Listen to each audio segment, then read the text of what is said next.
محمد أشرف الأعراب والعجم خير من يمشي على قدمه باسط المعروف جامعة صاحب الإحسان والكرم تاج رسل الله قاطبة صادق الأقوال والكلم خبيت بالنور طينته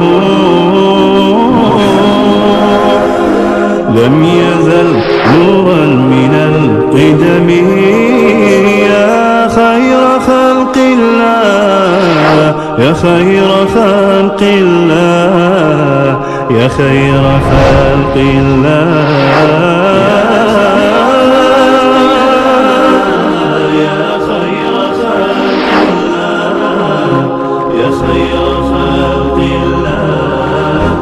محمد إن أول بيت وضع للناس للذي ببكة مباركا وهدى للعالمين.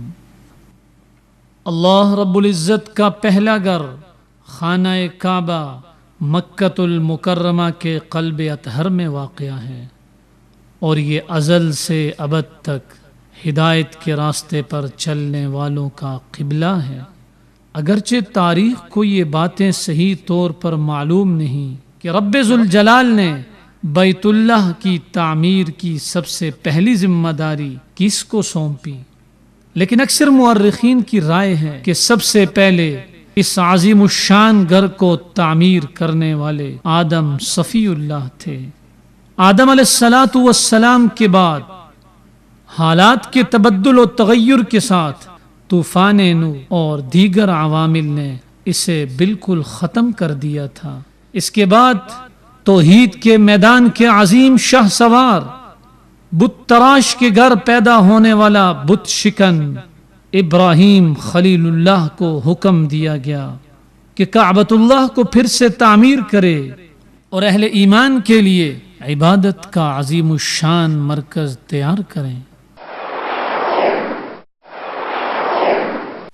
حضرت ابراہیم علیہ السلام اللہ تعالیٰ کے حکم سے فلسطین سے ہجرت کر کے اس مقدس جگہ مکۃ المکرمہ تشریف لائے.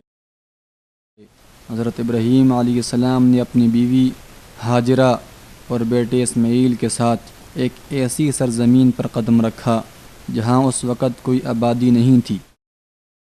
ایک بے آب و گیا سرزمین تھی. گرمی کا یہ عالم تھا کہ آج کل کی گرمی کے مطابق 65 درجہ حرارت سے بھی زیادہ گرمی تھی.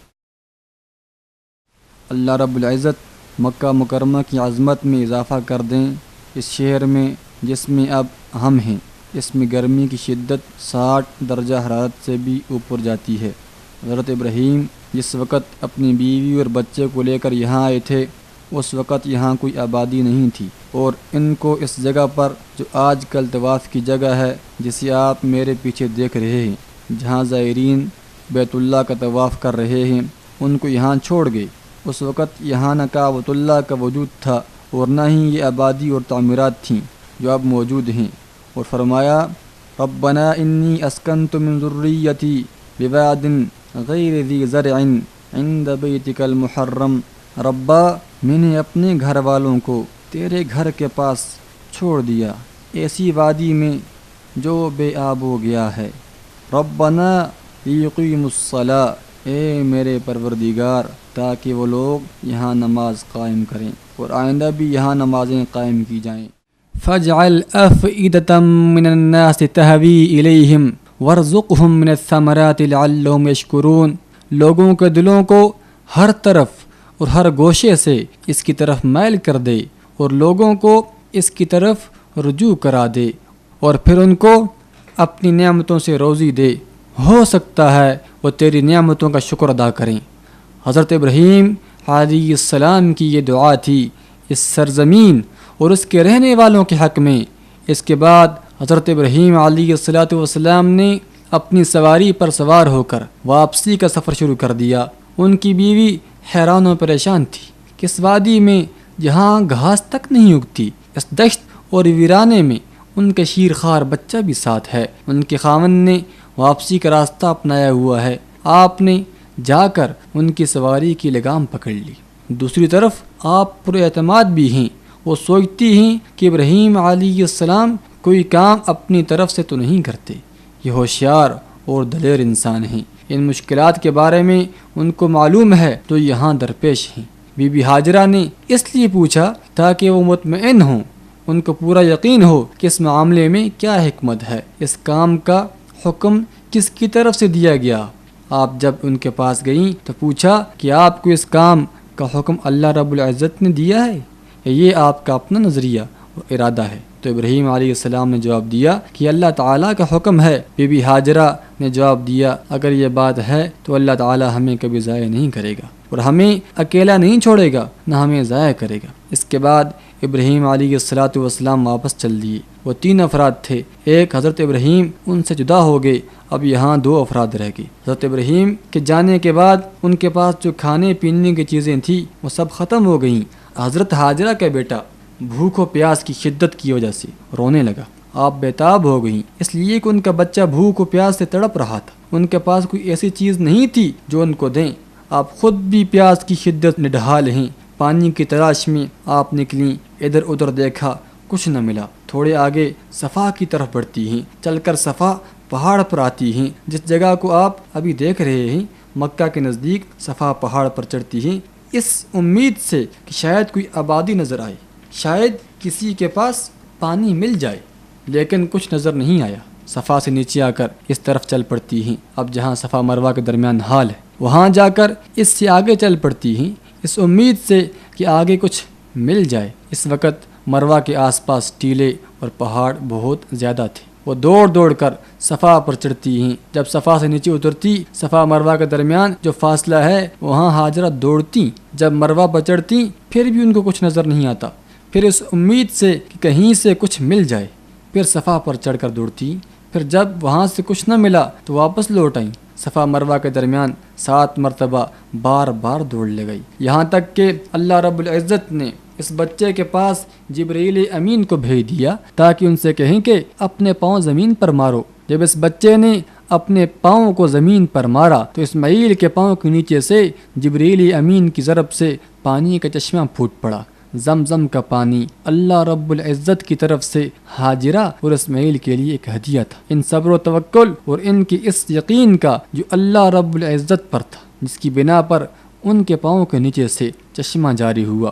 جب ان کی ماں نے دیکھا کہ ان کے بچے کے پاؤں کے نیچے سے چشمہ بہہ رہا ہے تو دوڑ کر آئیں اور اس پانی کی ارد گرد بند باندھ دیا تاکہ اس پانی سے استفادہ کر سکیں۔ اللہ رب العزت کو اس گھرانے کا صبر و تحمل، یقین و استقامت اتنے پسند آئے کہ اللہ تعالیٰ نے صرف زمزم کو بطور ہدیہ نہیں بلکہ صفا و مروہ کو اسلام کے شعائر میں سے ایک شعائر قرار دے دیا۔ اس دن سے لے کر قیامت آنے تک بیت اللہ جو ابراہیم نے اپنے لخت جگر اسماعیل کے ساتھ مل کر بنایا تھا، جو بھی اس کا حج کرنے آئے اس پر فرض کر دیا گیا کہ وہاں جا کر بی بی ہاجرہ کی یاد میں جہاں انہوں نے 7 چکر لگائے تھے وہ بھی 7 چکر لگائے۔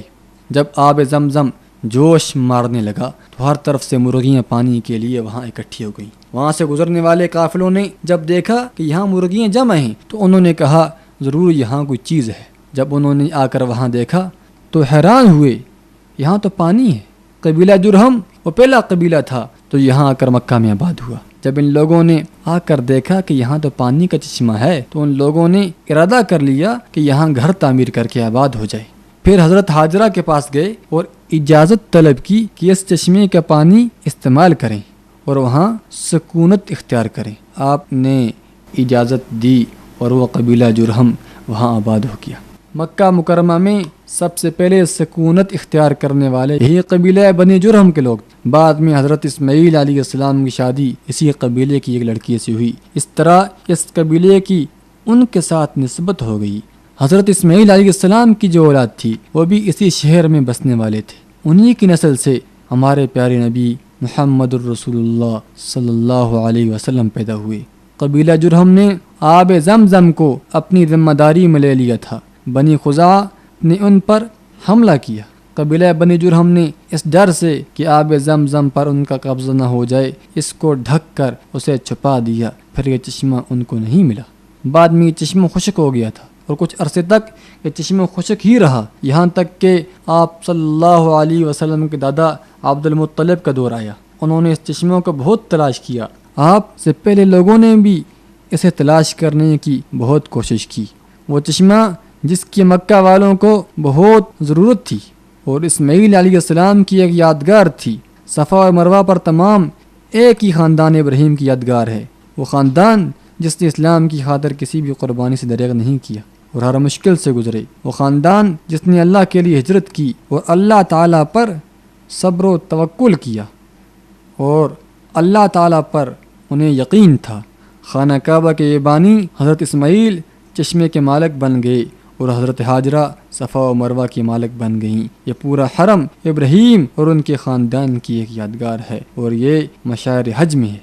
اور اسماعیل علیہ السلام بعد میں قربانی کرنے کی جگہ بھی گئے، یہ جگہ بھی مشاعر الہی میں سے قرار پائی۔ مینا میں اسماعیل علیہ السلام کی قربانی کی جگہ پہنچنے والے راستے میں شیطان کو کنکریاں بھی ماری جاتی۔ قدرت کا عظیم الشان کرشمہ دیکھیے کہ یمنی عربوں میں سے بنی جرہم قبیلے نے سد معارب کے ٹوٹنے کے بعد اپنی زمینوں کو چھوڑ دیا تھا۔ اللہ رب العزت نے ان کی رہنمائی مکۃ المکرمہ کی طرف کی تاکہ بی بی ہاجرہ اور ان کے عظیم الشان بیٹے حضرت اسماعیل علیہ السلام جو کہ ایک ویران میدان میں رہتے تھے انہیں کچھ تسلی اور اطمینان حاصل ہو جائے۔ اللہ رب العزت نے اپنے عظیم بندے کی خوبصورت دعا کو قبول فرما لیا۔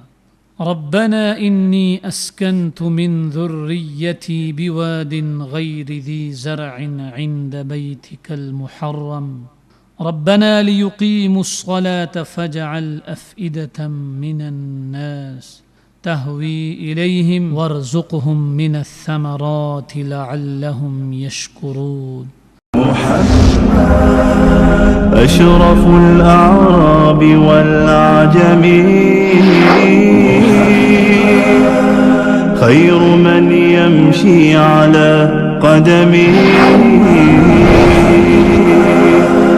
باسط المعروف جامعة صاحب الإحسان والكرم تاج رسل الله قاطبة صادق الأقوال والكلم خبيت بالنور طينته لم يزل نورا من القدم يا خير خلق الله يا خير خلق الله يا خير خلق الله